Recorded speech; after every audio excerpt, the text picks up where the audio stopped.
Assalamualaikum warahmatullahi wabarakatuh. Alhamdulillahirabbil alamin, hamdan katsiran thayyiban mubarakan fi, wassalatu wassalamu ala asrafil anbiya'i wal mursalin wa ala alihi wa ashabihi wa man tabi'ahum bi ihsanin ila yaumiddin. Faqala Allah Ta'ala fil Qur'anil Karim, a'udzu billahi minasy syaithanir rajim. Bismillahirrahmanirrahim.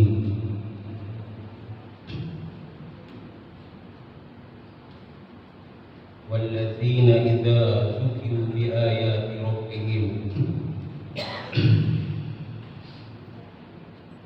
walladzina la yas'aluna zura wa idza marru bil lagwi marru kirama. Shadaqallahul azim. Yang artinya, dan orang-orang yang tidak memberikan kesaksian palsu, dan apabila mereka bertemu dengan orang-orang yang mengerjakan perbuatan-perbuatan yang tidak berfaedah, mereka lalui saja dengan menjaga kehormatan dirinya.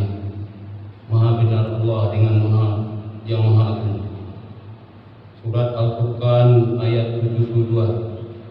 Bapak-bapak, ibu-ibu rahimakumullah, kembali kita bersyukur kepada Allah Subhanahu wa taala atas berkat limpahan dan rahmatnya, sehingga kita dapat kembali hadir di dalam masjid ini dalam rangka berubudiyah kepada Allah Subhanahu wa taala.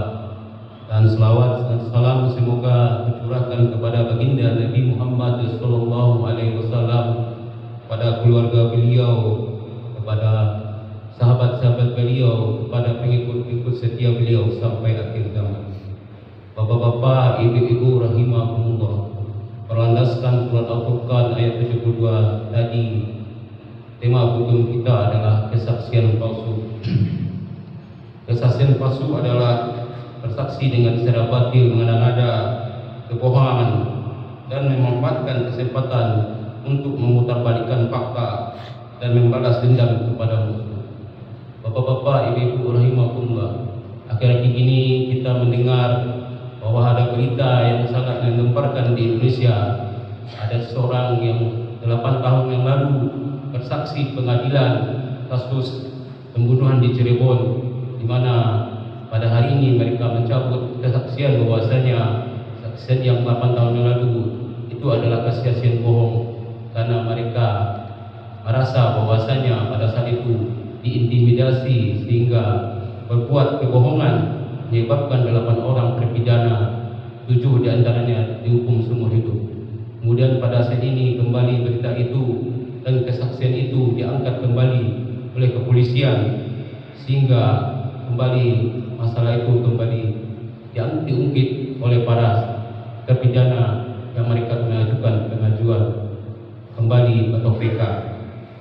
Bapak-bapak, ibu-ibu rahimakumullah, dosa besar salah satunya adalah kesaksian palsu, di mana kesaksian palsu ini merugikan semua orang, menyesatkan pengadilan, memberikan keterangan bohong, sehingga orang yang tidak bersalah menjadi bersalah, orang yang bersalah menjadi bersalah, kemudian orang tidak bersalah menjadi bersalah, sehingga nasib orang membuat nasib orang teraniaya, di mana mereka akan mendekam di penjara, akan diberi hukuman yang sangat berat, sehingga mereka merasa bahwasanya hukumannya itu tidak sesuai dengan apa fakta yang terjadi.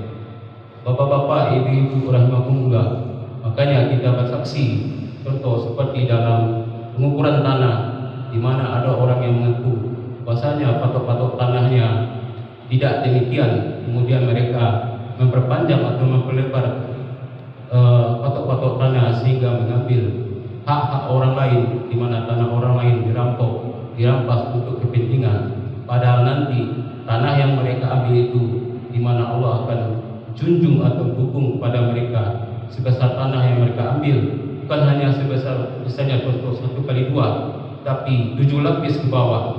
Berapa beratnya tanah yang kita pikul nanti di akhirat. Kemudian orang yang memberi keterangan palsu itu menyebabkan mereka melakukan banyak dosa. Seperti yang pertama, membuat dusta. Palsu berarti tidak sesuai dengan keterangan asli, di mana pasti mereka melakukan dusta. bohong, perkataan yang tidak mungkin sesuai dengan apa yang terjadi. Sebagaimana Allah berfirman, sungguhnya Allah tidak memberi petunjuk orang-orang yang melampaui batas bagi pendusta. Surat Al-Mu'minun ayat 28. Kemudian orang yang bersumpah palsu menzalimi orang yang dilawannya dengan kesaksian palsu tersebut, sehingga dia mengambil harta, nyawa dan kehormatan, di mana harta dan nyawa orang bisa hilang karena kesaksian palsu, membuat seorang akan mendekam atau dihukum, di mana mereka yang tidak mereka kerjakan, tetapi akibat keterangan palsu kita mereka mendekam di penjara. Kemudian yang ketiga, orang yang bersumpah palsu itu akan bersekongkol dengan orang yang memberikan keterangan palsu, di mana mereka akan mengambil harta sebagian daripada keterangan palsu tersebut.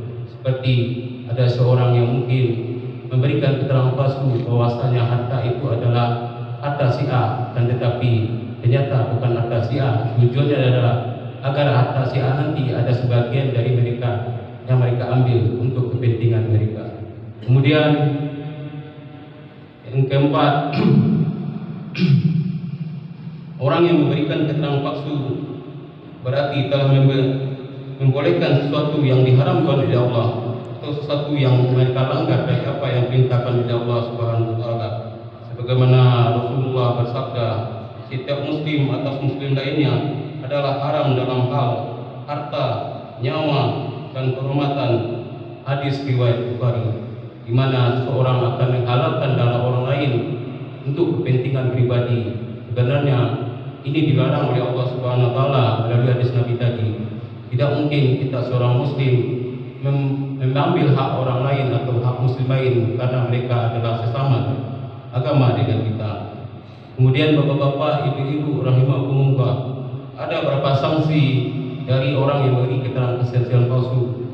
Yang pertama, hadis dari Ibnu Umar, tidak bergeser kedua kaki orang yang bersaksi palsu hingga Allah memasukkannya ke dalam neraka. Riwayat Al-Hakim.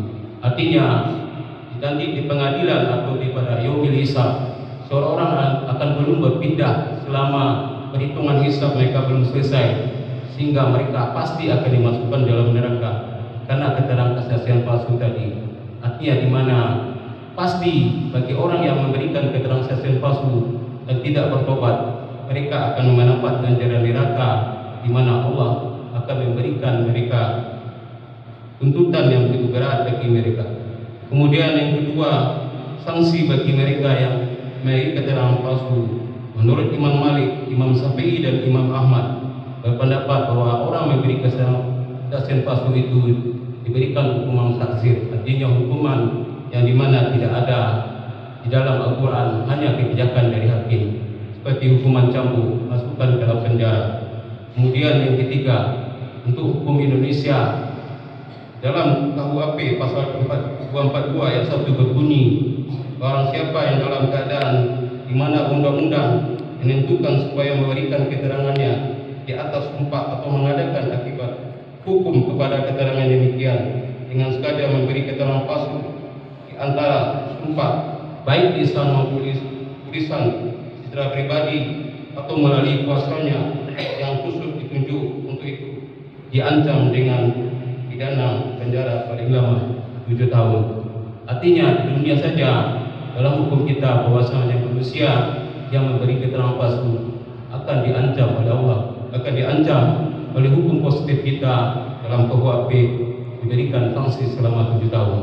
Oleh karena itu, bagi kita yang memberikan keterangan palsu seperti dalam sengketa tanah, hendaknya kita berhati-hati dalam memberikan keterangan kepada pengadilan, keterangan kepada pihak-pihak yang berwenang, agar kita jangan terjerumus kepada kesaksian palsu, di mana sanksinya di dunia kita disangsi oleh hukum pidana negara kita, sementara di akhirat nanti jika kita akan dihukum oleh Allah akan pasti dimasukkan dalam neraka. Bapak, ibu-ibu rahimakumullah, kesimpulannya adalah kalau kita bersaksi, berilah keterangan yang sebenar-benarnya, walaupun itu berat, walaupun itu sanak saudara kita, tapi bagi kita adalah kepentingan kita di dunia dan di akhirat, agar kita terhindar daripada sanksi-sanksi yang telah saya sebutkan tadi. Oleh sebab itu, camkanlah bahwasanya memberi keterangan yang asli atau keterangan yang sebenarnya merupakan yang hak, dan kita lawan keterangan yang batil. Bapak-bapak, ibu-ibu rahimakumullah, mungkin itu saja yang dapat saya sampaikan